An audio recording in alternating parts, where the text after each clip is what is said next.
नमस्कार साथियों, RPM bridge YouTube channel में आप सभी का बहुत बहुत स्वागत है। चलिए एक मिलते हैं एवरग्रीन की नई पार्ट के साथ। एवरग्रीन श्रृंखला में टोटल 9 पार्ट आपके हो चुके हैं और ये आज का 10वां पार्ट है। तो चलिए बिना देरी किए हुए शुरुआत करते हैं। एसएससी की एग्ज़ाम की दृष्टि से बहुत ही महत्वपूर्ण होने वाली ये श्रृंखला, आप सभी लोग अंत तक बने रहिएगा और वीडियो आप लोगों को पूरा देखना है। बहुत ही महत्वपूर्ण यहाँ पर हमने टॉप 30 क्वेश्चन लिए हैं। एवरग्रीन श्रृंखला का ये पार्ट नंबर 9 है। तो चलिए शुरुआत करते हैं, लेकिन उससे पहले जो भी हमारे यूट्यूब चैनल पर नए हैं तो प्लीज़ चैनल को सब्सक्राइब कर लीजिए और साथ ही बेल आइकन को प्रेस कर लीजिए।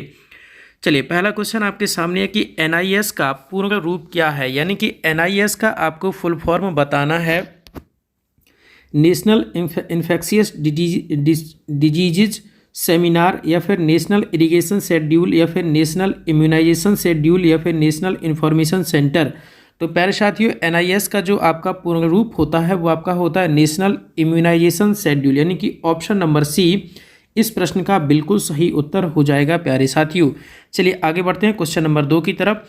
यूरोपीय संघ के निम्नलिखित देशों में से वह देश कौन सा है जिसने सिंगल करेंसी यूरो को स्वीकार नहीं किया? स्वीडन, ऑस्ट्रिया, बेल्जियम या फिर फिनलैंड। तो प्यारे साथियों, क्वेश्चन नंबर 2 के लिए जो आपका राइट आंसर हो जाएगा वो ऑप्शन नंबर ए, यानी कि स्वीडन। तो प्यारे साथियों, क्वेश्चन नंबर 2 के लिए राइट आंसर हो जाएगा ऑप्शन नंबर ए। चलिए आगे बढ़ते हैं।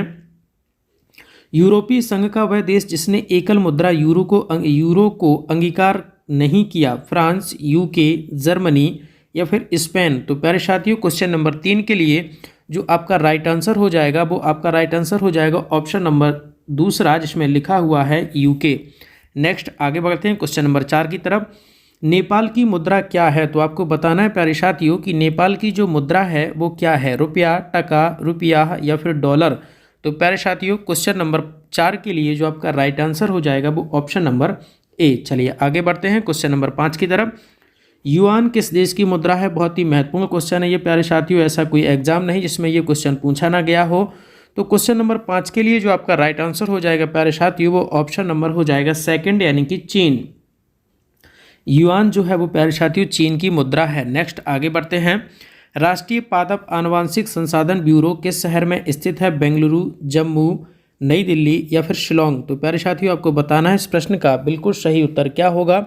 विकल्प आपके सामने हैं तो जल्दी से बताइए। तो प्यारे साथियों, क्वेश्चन नंबर 6 के लिए जो आपका राइट आंसर हो जाएगा वो ऑप्शन नंबर सी। नेक्स्ट आगे बढ़ते हैं क्वेश्चन नंबर 7 की तरफ। नेताजी सुभाष राष्ट्रीय खेल संस्थान कहाँ है? ये आपको बताना है प्यारे साथियों। कोलकाता, पुणे, पटियाला या फिर ग्वालियर। तो प्यारे साथियों, क्वेश्चन नंबर 7 के लिए जो आपका राइट आंसर हो जाएगा वो ऑप्शन नंबर सी, यानी कि पटियाला। नेक्स्ट आगे बढ़ते हैं क्वेश्चन नंबर 8 की तरफ। निम्न में से कौन सा देश यूरोपीय संघ का सदस्य नहीं है? तो आपको बताना है कि कौन सा देश जो है वो यूरोपीय संघ का सदस्य नहीं है। नॉर्वे, स्वीडन, फिनलैंड या फिर लिथुआनिया। तो प्यारे साथियों, क्वेश्चन नंबर 8 के लिए जो आपका राइट आंसर हो जाएगा वो ऑप्शन नंबर ए इस प्रश्न का बिल्कुल सही उत्तर रहने वाला है। चलिए आगे बढ़ते हैं क्वेश्चन नंबर 9 की तरफ। लक्ष्मीबाई राष्ट्रीय शारीरिक शिक्षा संस्थान कहाँ स्थित है? तो आपको बताना है झांसी, पटियाला, ग्वालियर या फिर इंदौर। तो प्यारे साथियों, इस प्रश्न का बिल्कुल सही उत्तर हो जाएगा आपका ऑप्शन नंबर सी, यानी कि ग्वालियर। नेक्स्ट आगे बढ़ते हैं क्वेश्चन नंबर 10 की तरफ। एमआरआई का पूरा रूप है? तो आपको बताना है कि एमआरआई का फुल फॉर्म क्या होता है। तो प्यारे साथियों, एमआरआई का जो फुल फॉर्म होता है वो आपका होता है मैग्नेटिक रेजोनेंस इमेजिंग, यानी कि ऑप्शन नंबर दूसरा इस प्रश्न का बिल्कुल सही उत्तर हो जाएगा प्यारे साथियों। बहुत ही महत्वपूर्ण क्वेश्चन है ये। चलिए आगे बढ़ते हैं क्वेश्चन नंबर 11 की तरफ। एमसीए का पूरा रूप है? तो आपको बताना है प्यारे साथियों जो एमसीए है उसका पूरा रूप क्या होता है। Ministry of company affairs, master of computer application, member chartered accountant, master of commerce and arts. तो प्यारे साथियों, क्वेश्चन नंबर 11 के लिए जो आपका राइट आंसर हो जाएगा मास्टर ऑफ कंप्यूटर एप्लीकेशन, यानी कि क्वेश्चन नंबर 11 के लिए जो आपका राइट आंसर रहने वाला है वो ऑप्शन नंबर सेकंड है। चलिए आगे बढ़ते हैं क्वेश्चन नंबर 12 की तरफ। टीआरपी से अभिप्राय है? तो आपको बताना है प्यारे साथियों कि टीआरपी क्या होता है। तो प्यारे साथियों, टीआरपी का जो फुल फॉर्म है वो आपको बताना है। तो प्यारे साथियों, टीआरपी का जो फुल फॉर्म होता है वो आपका होता है टेलीविज़न रेटिंग पॉइंट, यानी कि ऑप्शन नंबर 4 इस प्रश्न का बिल्कुल सही उत्तर रहने वाला है। चलिए आगे बढ़ते हैं क्वेश्चन नंबर 13 की तरफ। संयुक्त राष्ट्र संघ ने विश्व मानव अधिकार घोषणा को अंगीकार किया था, कब किया था? ये आपको बताना है। विकल्प आपके सामने है तो जल्दी से बताइए। 15 अगस्त 1947 को, 24 अक्टूबर 1945 को, 10 दिसंबर 1948 को या फिर 20 दिसंबर 1948 को। तो प्यारे साथियों, इस प्रश्न का बिल्कुल सही उत्तर हो जाएगा आपका ऑप्शन नंबर सी, यानी कि 10 दिसंबर 1948 को। चलिए आगे बढ़ते हैं क्वेश्चन नंबर 15 की तरफ। वायुसेना अकादमी स्थित है, तो आपको बताना है प्यारे साथियों कि वायुसेना अकेडमी जो है वो कहाँ पर स्थित है। हैदराबाद, कोयम्बटूर, काकीनाडा या फिर मुंबई में। तो प्यारे साथियों, वायुसेना एकेडमी जो है वो आपकी हैदराबाद में स्थित है। तो क्वेश्चन नंबर 14 के लिए जो राइट आंसर हो जाएगा ऑप्शन नंबर फर्स्ट। आगे बढ़ते हैं 15 की तरफ। अंतर्राष्ट्रीय वित्तीय निधि का मुख्यालय कहाँ स्थित है, ये आपको बताना है। तो प्यारे साथियों, जल्दी से बताइए कि अंतर्राष्ट्रीय वित्तीय निधि का जो मुख्यालय है वो कहाँ पर स्थित है। पेरिस, वियना, वाशिंगटन डीसी या फिर जेनेवा। तो प्यारे साथियों, क्वेश्चन नंबर 15 के लिए जो आपका राइट आंसर हो जाएगा वो ऑप्शन नंबर सी, यानी कि वाशिंगटन डीसी। चलिए आगे बढ़ते हैं क्वेश्चन नंबर 16 की तरफ। इंदिरा गांधी राष्ट्रीय उड़ान अकादमी कहाँ स्थित है, ये आपको बताना है। तो जल्दी से बताइए, सिकंदराबाद में, रायबरेली में, जोधपुर में या दिल्ली में। तो प्यारे साथियों, इंदिरा गांधी राष्ट्रीय उड़ान अकेडमी जो है वो आपकी रायबरेली में स्थित है। तो क्वेश्चन नंबर 16 के लिए जो आपका राइट आंसर हो जाएगा ऑप्शन नंबर सेकंड। आगे बढ़ते हैं। निम्न में से किस संगठन का मुख्यालय जिनेवा में नहीं है, ये आपको बताना है कि जो 4 विकल्प हैं उनमें से कौन सा विकल्प ऐसा है जिसका मुख्यालय आपका जिनेवा में नहीं है। तो प्यारे साथियों, विश्व मौसम विज्ञान संगठन ये भी आपका जनेवा में है, विश्व स्वास्थ्य संगठन ये भी आपका जनेवा में, विश्व व्यापार संगठन ये भी आपका जनेवा में है। तो इस प्रश्न का बिल्कुल सही उत्तर हो जाएगा ऑप्शन नंबर ए जो है वो आपका जनेवा में नहीं है। चलिए आगे बढ़ते हैं क्वेश्चन नंबर 18 की तरफ।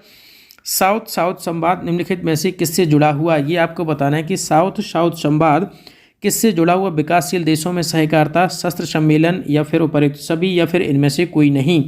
तो प्यारे साथियों, क्वेश्चन नंबर 18 बहुत ही इंपॉर्टेंट क्वेश्चन है, सीजीएल के एग्जाम में 2 बार पूछा गया है और इस प्रश्न का बिल्कुल सही उत्तर हो जाएगा ऑप्शन नंबर ए, यानी कि विकासशील देशों में सहकारिता। आगे बढ़ते हैं क्वेश्चन नंबर 19 की तरफ।